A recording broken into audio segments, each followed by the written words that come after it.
आज मैं आपको सिखाऊंगी बच्चों के लिए बहुत ही आसानी से कान्हा जी की ड्रेस बनाना। यहाँ पे मैंने ये खोली का व्हाइट कपड़ा लिया, आपके पास जो हो वो ले सकते हो। इसकी लंबाई है 15 इंच, मैंने थोड़ी ज़्यादा रखी है, अंदर से फोल्ड कर लूंगी बाद में ताकि अगले साल काम लगे। अब लंबाई 15 इंच है तो इसकी चौड़ाई कितनी लेनी है ये देख लीजिए। चौड़ाई अपने हिसाब से ज़्यादा कम कर सकते हैं, लेकिन घेरे के हिसाब से मैंने यहाँ पे ये डबल फोल्ड है तो 33 इंच है, मतलब 66 हुआ टोटल, दोनों मिला के आगे पीछे का पन्ना। तो ये बीच में मैंने यहाँ पे जॉइंट लगाया था। और ये जो किनोर है ये मेरी बनी हुई है कपड़े में, अगर आपकी बनी हुई है तो साइड से फोल्ड करना। अब ये लंबाई है हमारी 15 इंच, इसको हम नीचे की साइड से इस तरह से फोल्ड कर लेंगे। और इसके ऊपर ये मेरी जो पुरानी लेस है, जो पुरानी साड़ियों में से निकाली जाती है, मतलब मैंने निकाली है वो लेस है। ये देखिए, ये पुरानी साड़ी की लेस है, ये धागे निकल रहे हैं। जो साड़ियाँ पुरानी हो जाती है, फेंकने की होती है और उसकी लेस अच्छी रहती है तो मैं निकाल देती हूँ ताकि इसे इस तरह से बहुत आगे काम आ सके। मैंने बहुत ज़्यादा यूज़ की है इस तरह की लेस सारी। ये दो पुरानी है और ये एक ऑरेंज कलर की जो है नीचे साइड में पड़ी हुई वो मैंने नई ली है। अब ये नीचे की साइड से इस तरह से कपड़ा फोल्ड करके पहले ये लेस लगाएंगे, इसके ऊपर ये दूसरी लेस लगाएंगे और उसके ऊपर मैं ये ऑरेंज कलर की लगाऊंगी। ऑरेंज कलर की इसलिए ताकि मैं जो धोती बनाऊंगी उसके साथ ये सेट हो जाए। अब ये मेरे पास पॉम्पम वाली लेस है तो बीच में थोड़ा सा गैप रख के ऊपर की साइड में इसको लगाऊंगी इस तरह से। और हाँ, इस तरह से इसको स्टिच कर लेंगे।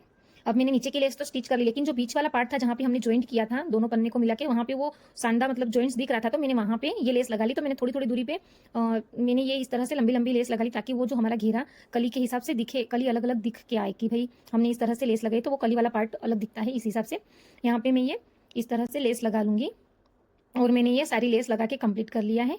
और ये जो लंबाई है वो मैंने थोड़ी कम की है क्योंकि मैंने 15 इसलिए लिया ताकि 2 साल बाद भी मेरी बच्ची ये पहन सके। और इस तरह से मैंने बीच में से इसको फोल्ड कर लिया ताकि मैं कभी भी इसको 2 साल बाद भी पहनाऊं तो इसको खोल के पहना सकूं। और जहाँ पे ज्वाइंट दिख रहा था, मैंने जहाँ पे फोल्ड किया वहीं पर मैंने ये पॉम्पम वाली लेस लगाई है। और ये बीच वाला ज्वाइंट था उसको ढकने के लिए, उसको छुपाने के लिए मैंने ये बीच में एक लेस लगाई। तो मैंने हर जगह पे ये थोड़ी थोड़ी दूरी पे लगा ली इस तरह से ऑरेंज लेस भी। अब हमें यहाँ पे 2-2 इंच की दूरी पे इस तरह से मार्क कर लेना। आप चाहो, अगर आपको नहीं जमे तो 2-2 इंच की मार्क करके फिर हमें इस तरह से प्लेट्स ले लेना है। और हमारी कमर है 22 इंच की मेरी, तो आपके बच्चों की जितनी कमर हो उस हिसाब से आप ये प्लेट्स लेके कमर का घेरा रेडी कर लेना। ये मेरी 22 इंच का मैंने कंप्लीट कर लिया है। अब ये जो नेफा लगाएंगे तो हमें नेफा इस तरह से फिक्स वाला लगाना, मतलब अंदर हम नाड़ा नहीं लगाएंगे। तो यहाँ पे मेरी किनोर बनी हुई है, अगर नहीं है तो आप इस तरह से उसको फोल्ड कर लेना। तो मैं यहाँ पे ये किनोर बनी हुई है तो पहले ये दोनों साइड के छेड़े को अंदर साइड मोड़ूंगी, फिर इस तरह से वापिस एक फोल्ड करूंगी और इस तरह से मैं ये इसको सिलाई लगाऊंगी। ऐसे स्टिच करते करते हमें जितना पहले सिलाई लगानी है उतनी सिलाई लगा लेना है। उसके बाद हमें यहाँ से इतना भाग छोड़ने के, मतलब इतनी सिलाई लगाने के बाद जब कमर का घेरा लगाने की बारी आए तो इसको इस तरह से हमें अटैच कर लेना है। वो मैं आपको आगे स्टिच करते टाइम भी बताऊंगी, अभी मैं यहाँ पे बता रही हूँ। इस तरह से अंदर और बाहर दोनों तरफ इस तरह से फोल्ड करना है।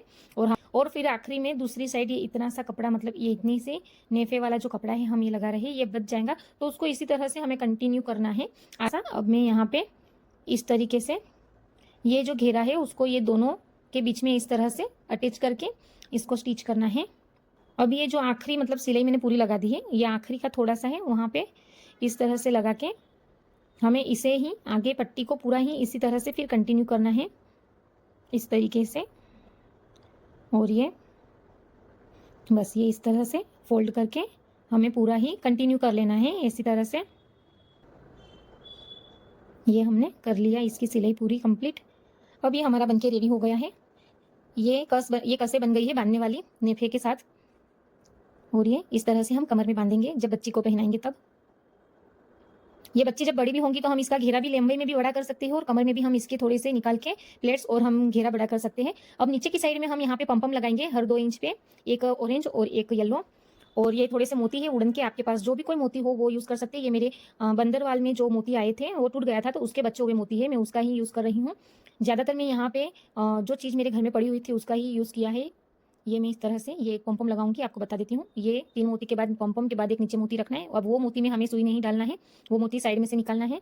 इस तरह से वो मोती साइड में रह जाएगा और इस तरह से ये पम्पम के अंदर से निकाल लेना है। अब यहाँ से हमें 2-3 बार नोट लगा के धागे को कट कर लेना है।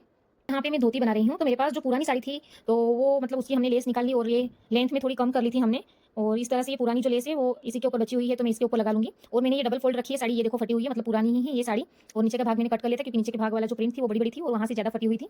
अब इसके ऊपर मैंने डबल फोल्ड करके इसको चारों तरफ से सिल दिया है। अब ये मेरी गुड़िया को पहना के बता रही हूँ। बिल्कुल साड़ी का जो बीच वाला भाग है वो हमें इक्वल कर लेना है और कमर में इस तरह से लगा के यहाँ पे मैं 2 नोट लगा दूंगी साड़ी पे। अब हम ये एक छेड़ा लेंगे, एक साइड वाला पल्लू यहाँ पे 2-3 प्लेट्स बना लेंगे। हमें इसे ये जो प्लेट्स ली है वो वाला पल्लू हमें पीछे से इसे निकालना है। नीचे वाला जो पीछे का जो पल्लू है उसको हटा के इस तरीके से हमें निकालना है। ये तो मैं आपके लिए वीडियो बना रही हूँ, तो मैंने इतना फिनिशिंग से नहीं पहनाया है। बाकी मैंने जब दूसरे दिन उनको स्कूल में प्रोग्राम था बच्ची का, तो मैंने उसको बहुत ही फिनिशिंग से पहना के भेजा है। और कहीं कहीं जगह पे ये ऐसे मतलब धोती पहना रहे हो, तो आपको अगर ऐसा लगे कि ये सही नहीं रह रहा है, चुन्नी मतलब आगे पीछे हो रही है, तो वहाँ पे आप या तो फिर सेफ्टी पिन लगा लो, या तो फिर आप सुई धागे से थोड़ा सा टच कर सकते हो, मतलब थोड़ा सा स्टिच कर लेना चाहिए। ये पीछे की साइड से भी अंदर डाल देंगे। अब जो हमारा दूसरा वाला पल्लू बचा है उसे भी हमें सेम इसी तरह से 2-3 प्लेट्स लेके नीचे से इस तरह से पीछे की साइड निकाल लेना है, और साइड में इस तरह से पहले वो पल्लू, ये जो प्लेट्स है वो हमें इसके अंदर पीछे साइड लगा देना है। ऊपर वाला जो प्लेट्स का ऊपर वाला जो है पल्लू उसको हम ले लेंगे और इस तरीके से हम इसे अंदर डाल देंगे। अभी मैं बिल्कुल भी फिनिशिंग से नहीं पहना रही हूँ, और यहाँ पे मैं इस तरह से एक बड़ी पिन लगा लूँगी। अगर आपको पिन नहीं लगाना हो तो आप सुई धागे से स्टिच कर सकते हैं, एक टाका ले सकते हैं। अब मैं ये कमर में घेरा पहना रही हूँ। अभी मैंने इसको प्रेस नहीं किया है, प्रेस करने के बाद ये बहुत ही अच्छे से जम जाता है, मतलब प्लेट्स ले लेके इसको प्रेस करना होता है। अब मैं यहाँ पे ये जो हमने बनाया है घेरा उसको इस तरह से बांध लूँगी। सिर्फ एक टी शर्ट पहनाना है, ऊपर आप चाहे तो व्हाइट की जगह ऑरेंज येलो कुछ भी पहना सकते हो टी शर्ट। अब जो ये खुला हुआ पार्ट है वहाँ पे हमें ये सेफ्टी पिन लगानी है। ये हमें खुला ही रखना है ताकि हम कभी भी बच्चे को पहनाएं तो आसानी से पहना सके, और वो पार्ट खुला हुआ बिल्कुल भी नहीं दिखेगा। और ये धोती का एक कपड़ा मैंने कमर में बांध लिया है बांसुरी के लिए। अब ये पगड़ी मैंने घर पे ही बनाई थी, मतलब ये पगड़ी बनी बनाई रेडी थी, पर उसके ऊपर पूरा डेकोरेशन मैंने खुद नहीं किया है। जो मेरे पास बचा हुआ था मटेरियल, कुछ फ्लावर, मोर पंख, मोती की माला मैंने खुद ही बना लिए। गोटे के जो फ्लावर दिख रहे हैं वो तो मैंने खुद ही बनाए थे, और इस तरह से मैंने इसको स्टिच कर लिए बहुत सारी चीज़ें। ये कान के कुंडल में पहना रही हूँ, जो बच्चों के नहीं है, छेदे हुए नहीं है कान, तो आप इसी तरह से आसानी से घर पे बना सकते हो। और कान के कुंडल प्रेस करके कान में ऐसे दबा दोगे तो कुंडल बिल्कुल भी नहीं निकलेंगे। ये मैं बहुत बार पहना चुकी हूँ, मेरी बेटी को भी और मेरी भतीजी को भी। जब झांसी की रानी बनी थी तब भी ये स्कूल ऐसे ही पहन के गए थे। ये मेरा बेटी का फाइनल लुक रेडी हो गया। ये मैंने प्रेस नहीं किया है तो ये घेरा अच्छे से और रहेगा अगर आप प्रेस करके पहनाओगे। मैं आपको बाद वाला लुक भी बताती हूँ। मैंने दूसरे दिन उसको बहुत ही अच्छे से रेडी किया था, अभी तो मैंने सिर्फ ऐसे ही आपको टेम्पररी बताने के लिए रेडी किया है। देखिए ये अगर ये घेरा बहुत ही सुंदर लग रहा है, और बहुत ही कम कपड़े में 2-4 साल तक अगर आप इसको पहनाओगे तो आराम से पहना सकोगे। तो इस तरह से आप भी बना के रेडी करिए अपने बच्चों के लिए। बहुत कम मेहनत है, हर बार हमें टी शर्ट ही सिर्फ लानी पड़ेंगी, बाकी तो सब ये रेडी ही रहेगा। तो अगर आपको ये वीडियो अच्छी लगी हो तो मुझे कमेंट करके ज़रूर बताइए। अगर आपको और कुछ सीखना हो तो ये एक भतीजी राधा बनी है मेरी। ये मैंने राधा के भी लहंगे मैंने खुद ने ही सिले हैं, और उसने जो ज्वेलरी पहनी है वो भी मैंने ही बनाई है। ये दूसरे दिन वाला लुक है जब ये स्कूल जा रही थी, जब मैंने इसको इस तरह से रेडी किया था। मैंने पाँव में मेहंदी और हाथ में मेहंदी नहीं लगाई है, आप चाहो तो वो भी मार्कर से रेड कलर से लगा सकते हो। ये मेरा बेटी का फाइनल लुक। अगर आपको ये वीडियो अच्छी लगी हो तो जाते जाते मेरी चैनल को लाइक शेयर एंड सब्सक्राइब जरूर करें। जय श्री कृष्णा।